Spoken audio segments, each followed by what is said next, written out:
ils ont leur courrier qui dit vous avez plus qu'un mois pour rentrer chez vous et on va vous aider à rentrer, là, c'est insupportable. Hein. Oui. Et c'est des gens qui ont tout laissé, qui ont vendu leur maison, qui n'ont pas de travail, qui quand ils rentrent n'ont rien, voire vont être arrêtés évidemment, vont devoir fuir, vont devoir se cacher, n'auront plus aucune ressource parce qu'ils ont tout mis dans le voyage ou pour payer des frais ici, leurs pauvres économies. Donc c'est juste impensable et donc on va avoir des cas de crise, de gens qui vont complètement décompenser.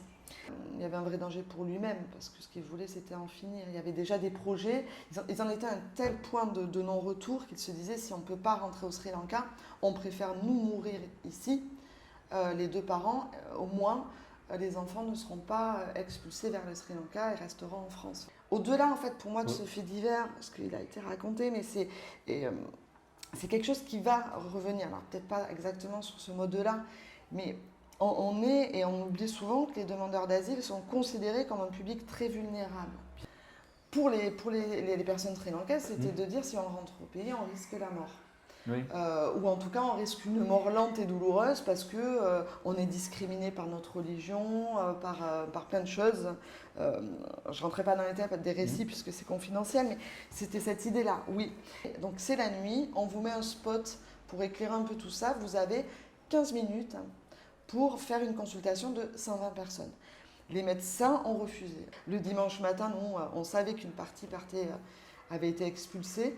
On les a accompagnés à l'aéroport, c'était assez déchirant d'ailleurs, et l'après-midi même, on disait non, ces gens-là avaient le droit de rester et de faire leur demande d'asile, sauf qu'ils étaient déjà en route pour le Sri Lanka. Certains ont été détenus quand ils sont arrivés au Sri Lanka, donc on n'avait plus de nouvelles pendant 3 voire 1 semaine de personnes qui ont été emprisonnées quand ils sont arrivés au Sri Lanka. On a su que certains étaient sortis, une personne est décédée, mais c'est tout, on n'en sait pas plus en fait, on n'a plus de nouvelles.